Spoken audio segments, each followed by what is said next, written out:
pemerintah Belanda yang sudah membangun sebuah komunikasi yang sangat baik, saya kira ya. Semangatnya sangat baik dari kedua belah pihak sehingga terrealisasi repatriasi ini gitu.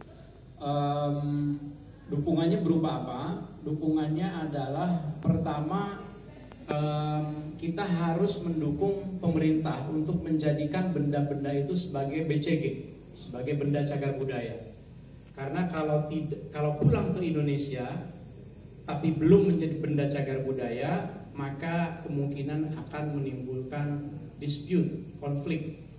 Karena nanti mungkin ahli waris benda-benda tersebut bisa jadikan ya mengklaim bukan tidak punya hak, tetapi nanti kita bicarakan seperti apa. Tapi ketika kembali ke Indonesia itu menjadi benda cagar budaya, bagian dari sejarah kita, sehingga perlu dirawat bersama-sama, bukan untuk diperjualbelikan, dihargakan, dinilaikan dan seterusnya begitu ya.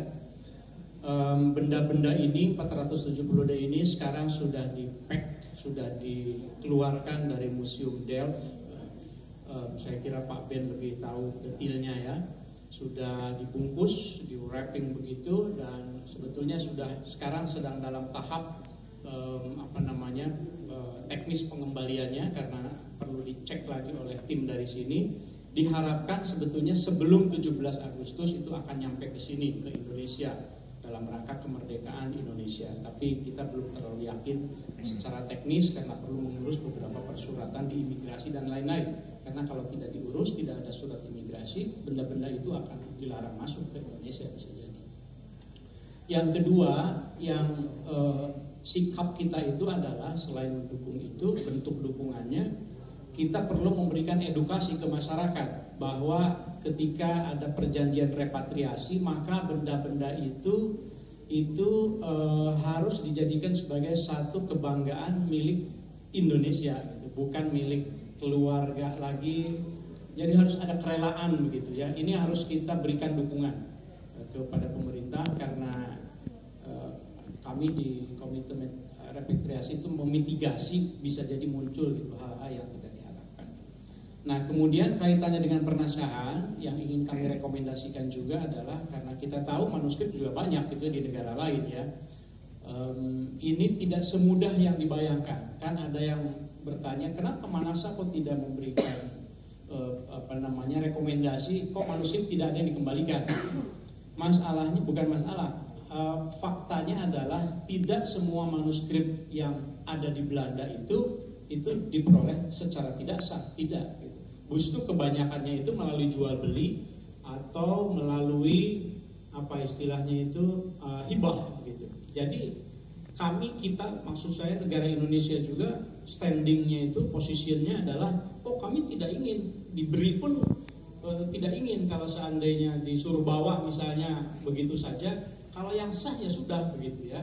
Oleh karenanya dari Manasa saya kira yang perlu dilakukan itu adalah semacam provenance research, barangkali kalau mau ya, lakukan riset awal begitu. Apakah ada manuskrip-manuskrip yang memang perlu untuk dikembalikan. Tapi ada catatan yang kedua. Kalau dari Manasa kami kemarin ngobrol-ngobrol, kami lebih merekomendasikan kepada pemerintah untuk mengembalikan knowledge-nya. Artinya fisiknya biarlah gitu. Di Belanda itu lebih terawat dengan baik, di museum, di universitas juga. Kami lebih ingin mengusulkan di katalog pengembalian itu dibuka akses digitalisasi semua manuskrip Nusantara yang ada di Eropa, di Belanda khususnya begitu.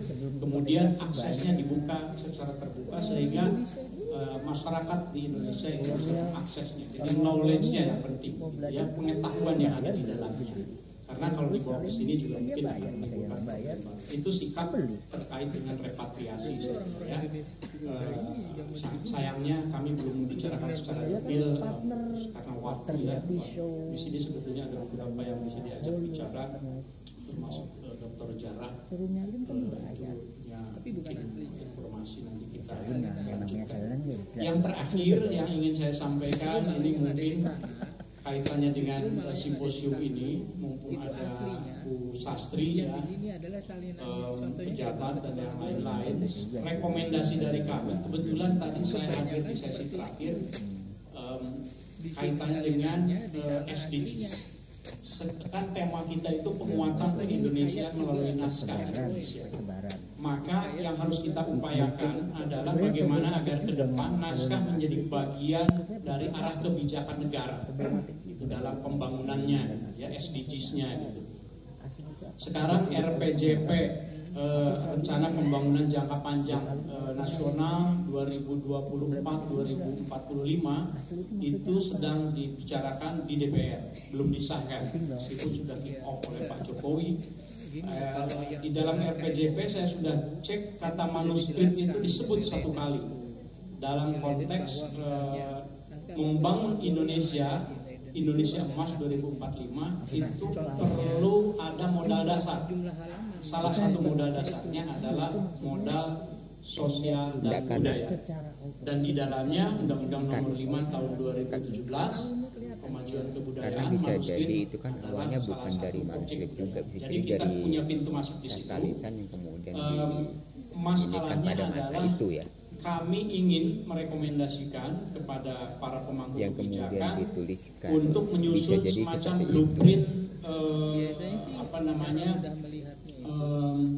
pernaskahan ini, kontribusinya dalam SDGs Indonesia itu secara terintegrasi antar institusi.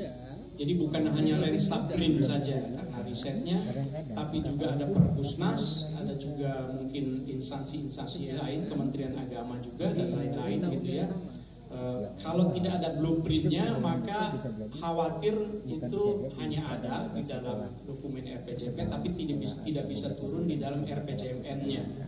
Biasanya kan setahu kita nanti bulan Juli tahun depan mulai disusun rancangan teknokratik RPJMN-nya untuk 5 tahun ke depan. Yang penting itu di situ. Nanti kalau RPJMN sudah turun, maka Perpusnas kemudian BRIN bisa menurunkan ke dalam rensranya masing-masing. Kami sangat berharap dari masyarakat Pernaskahan Nusantara dilibatkan di dalam diskusi-diskusinya supaya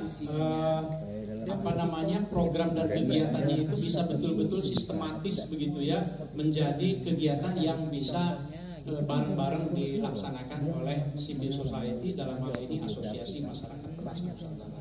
Intinya kami ingin ikut membangun Indonesia melalui Pernaskahan Nusantara. Saya kira itu yang mungkin bisa saya sampaikan. Terima kasih.